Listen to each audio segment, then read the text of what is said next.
Main part में ये प्रशिक्षण वर्ग क्यों? इस प्रशिक्षण वर्ग का मतलब क्या है? जो है वो बाहर नहीं आ रहा है या बताया नहीं जा रहा है। सरकार बनाने में बस्तर और सरगुजा संभाग की ही सबसे महत्वपूर्ण भूमिका थी। करीब करीब आधा दर्जन बार केंद्रीय गृह मंत्री वहां पर आ चुके हैं। भारतीय जनता पार्टी और आरएसएस के बीच में कोऑर्डिनेशन के दृष्टिकोण से भी ये काफी महत्वपूर्ण बैठक है। पहला जिस विषय पर विचार होता है वी सतीश जी का व्याख्यान, वो SC ST को लेकर है, जो आरएसएस का प्रमुख एजेंडा है पंच प्रण। एक बात और अंदर की, यहाँ पर कई मंत्री, विधायक और सांसदों को उनको अलग से बैठा करके समझाइश और नसीहत दोनों दी जा रही है। यहाँ पर एक ही जगह पर एक ही कमरे में पूरी बात बिल्कुल नहीं हो रही है।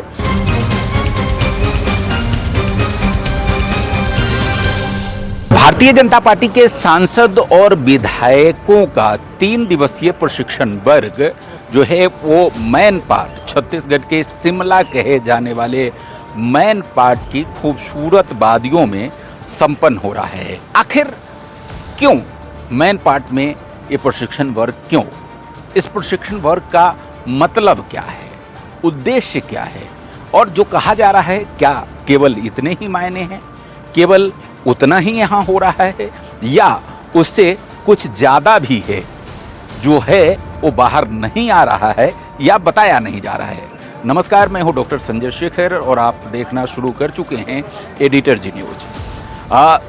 मैं आपको बताता हूँ, शुरू करता हूँ कि ये 3 दिवसीय प्रशिक्षण वर्ग छत्तीसगढ़, जिसे छत्तीसगढ़ का शिमला कहा जाता है, मैन पार्ट, वहाँ उस खूबसूरत वादियों में और बहुत ही खूबसूरत मौसम में, चूँकि मानसून का मौसम है, मानसून आ चुका है, बारिश हो रही है, फुहारे हैं, चारों तरफ प्रकृति की जो है वो हरियाली है, ग्रीनरी है और बहुत खुशनुमा माहौल में 3 दिवसीय प्रशिक्षण सत्र की शुरुआत हुई।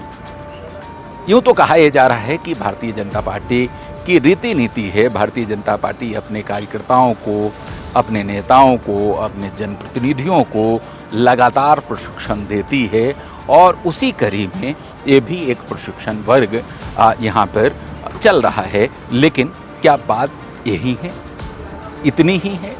मैं ये जरूर बताऊंगा, लेकिन सबसे पहले ये कि आखिर प्रशिक्षण वर्ग के लिए मैन पार्टी क्यों चुना गया, तो मैं आपको बताता हूं। जो हमारे तमाम जो सूत्र हैं भारतीय जनता पार्टी के, जो रणनीतिकार है, जो ये चीज़ों को तय करते हैं, उनसे जो हमारी बातचीत हुई और सूत्रों ने जो बताया, उसके पीछे मूल मकसद ये है कि भारतीय जनता पार्टी के रणनीतिकारों ने महसूस किया कि मौजूदा सरकार बनने के बाद पिछले करीब 1.5 साल में जो है वो बस्तर संभाग को काफ़ी तवज्जो मिला है।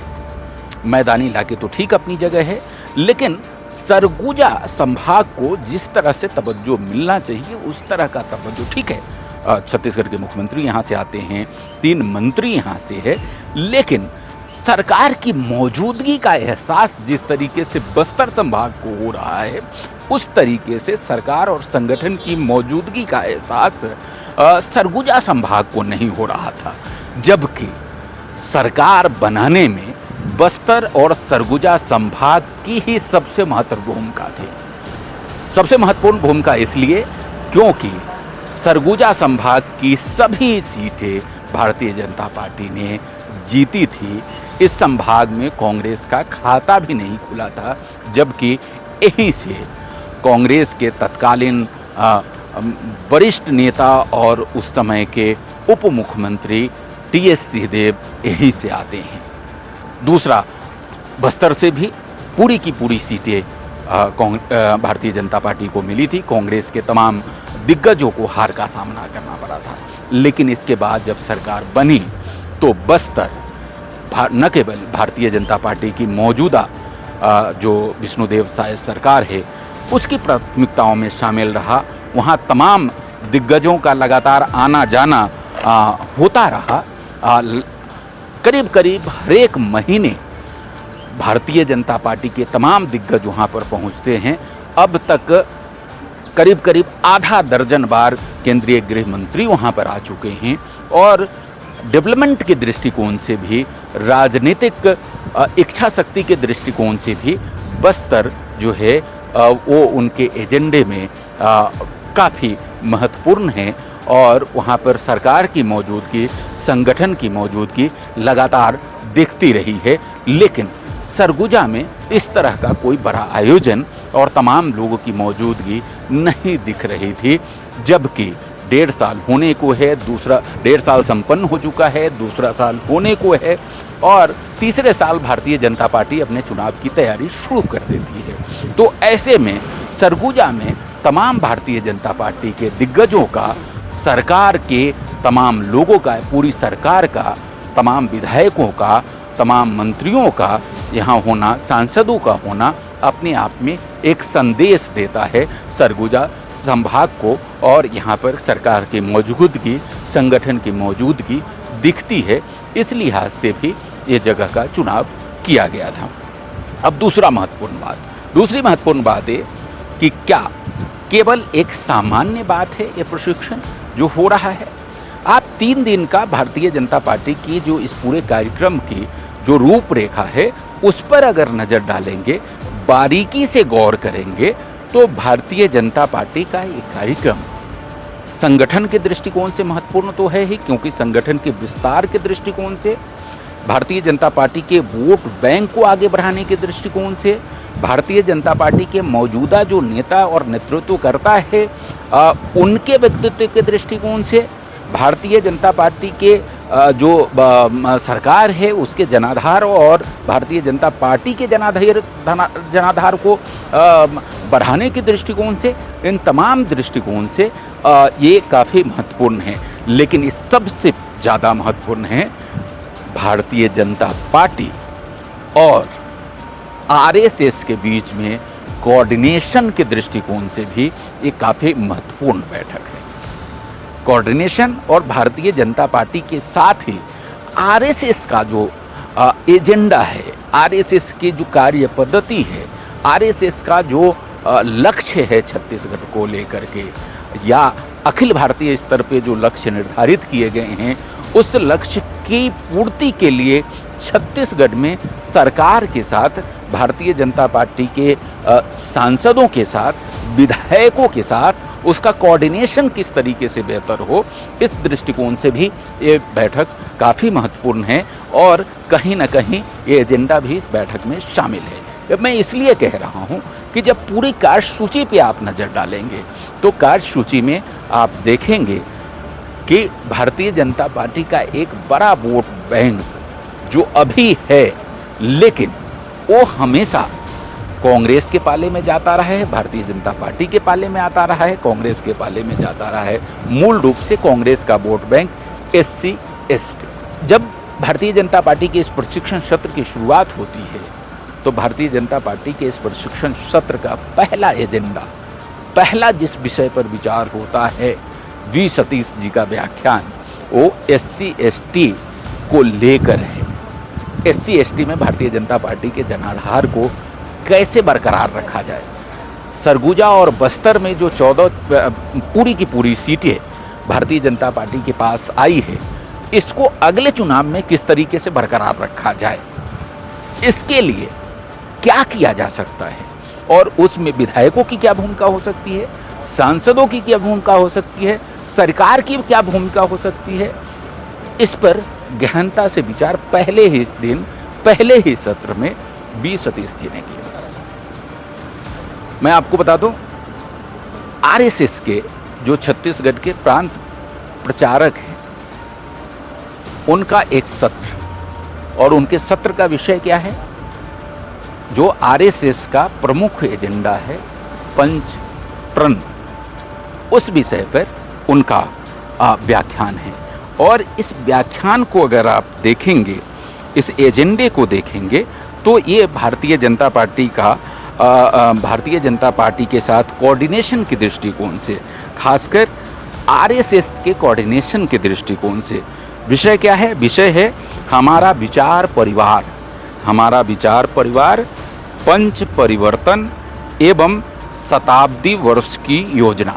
मैं फिर से कहूँगा, आखिरी सत्र में अभय राम जो प्रांत प्रचारक है छत्तीसगढ़ के, वो संबोधित करेंगे। दूसरा सत्र होगा और उसका विषय है हमारा विचार परिवार, पंच परिवर्तन एवं शताब्दी वर्ष की योजना। तो आरएसएस का जो एजेंडा है, अखिल भारतीय स्तर पर जो आरएसएस ने एक अपना लक्ष्य तय किया है शताब्दी वर्ष का, उसकी प्रतिपूर्ति भारतीय जनता पार्टी के माध्यम से, भारतीय जनता पार्टी की सरकार के माध्यम से, भारतीय जनता पार्टी के जो सांसद है और विधायक है, उनके माध्यम से किस तरीके से हो, इसके दृष्टिकोण से भी ये बैठक काफ़ी महत्वपूर्ण है। और इसलिए भी ये बैठक का आयोजन किया गया है। इसलिए भी, मैं फिर से कह रहा हूँ कि इसलिए भी ये बैठक का आयोजन किया गया है। ठीक है, भारतीय जनता पार्टी लगातार अपने कार्यकर्ताओं को, नेताओं को, मंत्रियों को, सांसद को, विधायक को प्रशिक्षित करती रहती है। पिछले दिनों आपने देखा कि आईआईएम में बाकायदा छत्तीसगढ़ के मुख्यमंत्री समेत पूरी कैबिनेट की 2 दिन की बैठक हुई, उससे पहले भी हुई है। तो एक क्रमिक प्रक्रिया है और उसमें सरकार किस तरीके से बेहतर डिलीवरी करे, इसके दृष्टिकोण से वो पूरी बैठक हुई थी और मुख्यमंत्री समेत तमाम मंत्री वहाँ मौजूद थे। लेकिन ये जो बैठक है, ये बैठक सरकार के एजेंडे को, सरकार के काम को, सरकार के मैसेज को निचले स्तर तक पहुंचाने की बात तो अपनी जगह है ही, क्योंकि वो भारतीय जनता पार्टी का अपना लक्ष्य है, सरकार का अपना लक्ष्य है। लेकिन उससे ज़्यादा महत्वपूर्ण है कि इस बैठक में आरएसएस का जो महत्वपूर्ण एजेंडा है, आरएसएस का जो शताब्दी वर्ष का लक्ष्य है, जो पंच प्रण है, उसको किस तरीके से अंतिम व्यक्ति तक ले जाया जा सके, उसको किस तरीके से भारतीय जनता पार्टी के मौजूदा सरकार के माध्यम से, विधायकों के माध्यम से, सांसदों के माध्यम से निचले स्तर तक कैसे ले जाया जा सके, ये एक महत्वपूर्ण एजेंडा इस बैठक का है। और मैंने आपको बताया पूरी कार्यसूची, और इसके अलावे भी पूरे 3 दिन की आप कार्यसूची को देखेंगे तो 3 दिन की कार्यसूची का लब्बो-लुआब यही है कि भारतीय जनता पार्टी के तमाम विधायक, सांसद, मंत्री, सरकार अपने आप को भ्रष्टाचार से जितना संभव हो सके दूर रखे, ताकि कोई बड़ा आरोप सरकार पर न लग सके, मंत्री पर न लग सके, विधायक पे न लग सके। और क्योंकि अगर ऐसा होता है तो भारतीय जनता पार्टी और आरएसएस का जो अगला लक्ष्य है, अगली बार सरकार में काबिज रहने का लक्ष्य, वो कहीं धूमिल होगा, वो प्रक्रिया कहीं बाधित होगी। लिहाजा इस दृष्टिकोण से भारतीय जनता पार्टी के विधायकों को, सांसदों को जो है प्रशिक्षित किया जाना है, किया जा रहा है। एक बात और अंदर की, यहाँ पर कई मंत्री, विधायक और सांसदों को उनके व्यक्तित्व की जो कमियां हैं संगठन के दृष्टिकोण से, संगठन ने जिसको महसूस किया है, उस दृष्टिकोण से भी उनको अलग से बैठा करके समझाइश और नसीहत दोनों दी जा रही है। यहाँ पर एक ही जगह पर, एक ही कमरे में पूरी बात बिल्कुल नहीं हो रही है। एक कमरे के अतिरिक्त दूसरे जगह भी अलग अलग समूहों में विधायकों से चर्चा हो रही है, उनको समझाइश दी जा रही है, नसीहत दी जा रही है। कुल मिलाकर के लक्ष्य है भारतीय जनता पार्टी को मजबूत करना, भारतीय जनता पार्टी के आधार को बढ़ाना, जनाधार का विस्तार करना और आरएसएस के जो शताब्दी वर्ष की योजना है, जो लक्ष्य है, पंच प्रण है, उसको आम जनता तक ले जा करके उनके लक्ष्य को हासिल करने में भारतीय जनता पार्टी के सांसद, विधायक और सरकार की भूमिका को तय करना, उसको नए सिरे से जो है परिभाषित करते हुए लोगों तक ले जाना, ये प्रमुख मुझे लगता है यहाँ एजेंडा है और इस पर चर्चा हो रही है। और इसके अतिरिक्त भी और कुछ बातें हैं जो मैं आपको दूसरी वीडियो में बताऊंगा।